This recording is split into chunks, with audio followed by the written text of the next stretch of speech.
Le désenclavement, c'est l'affaire de tous.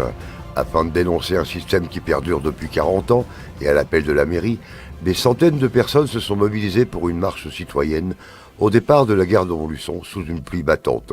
Les Montluçonnais se mobilisent de tous bords et de tout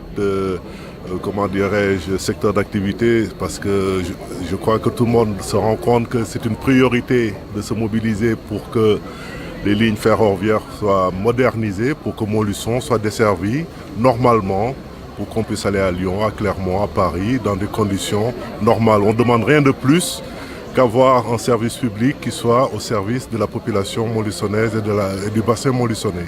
Unis pour une même cause, de nombreux élus s'étaient mobilisés afin de soutenir cette démarche. C'était une manifestation qui rassemblait toutes les sensibilités politiques, mais en même temps, il y avait des représentants des syndicats, du patronat, et donc ça veut dire tout simplement la grande inquiétude des habitants de ce bassin montluçonnais qui ont tout pour réussir, mais qui subissent depuis trop longtemps maintenant un obstacle catastrophique, c'est celui de la défaillance du rail. Beaucoup de problèmes peuvent se régler si tout le monde se mobilise en dehors de tout clivage, en dehors de toute velléité partisane.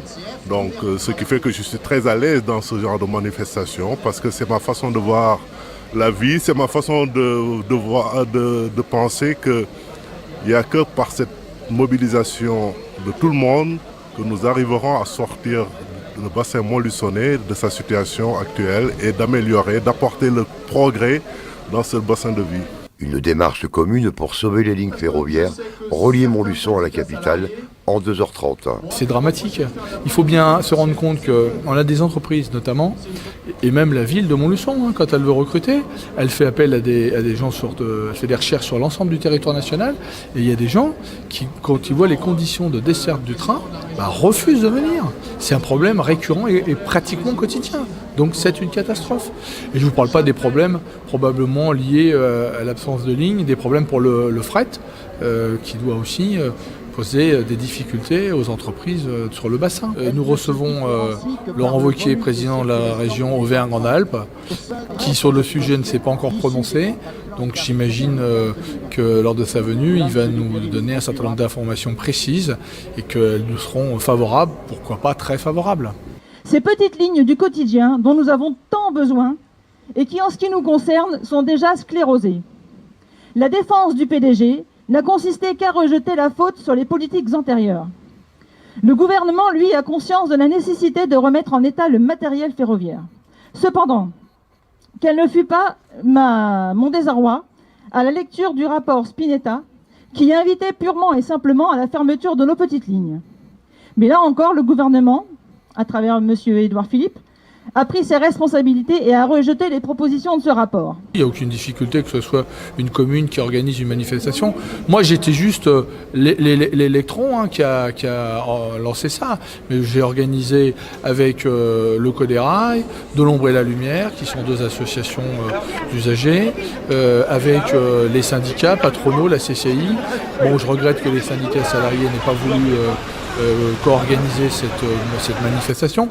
Ça nous aurait permis probablement d'avoir un petit peu plus d'ampleur, en nombre et aussi en qualité. Il faut dire les choses telles qu'elles sont. Bon, maintenant, les syndicats sont dans le cadre d'un conflit avec la direction de la SNCF, sont un petit peu en retrait sur ce mouvement. Bon, j'espère que la prochaine fois, ils viendront avec nous. Monsieur Guerrero, votre grève de la faim menée en janvier dernier a suscité l'admiration de tous. Et je tiens à saluer votre courage. Bravo. Malgré cette unité relative, une nouvelle marche est organisée par l'association L'Ombre et la Lumière le 26 mai. Le rendez-vous est donné. On est en retard sur les autres, la concurrence est rude. De vous développer, de nous donner du travail en maîtrisant tant bien que mal les aléas et en particulier ceux du transport ferroviaire. Satisfait, on a réuni plus de 1000 personnes, donc je pense que c'est une première étape.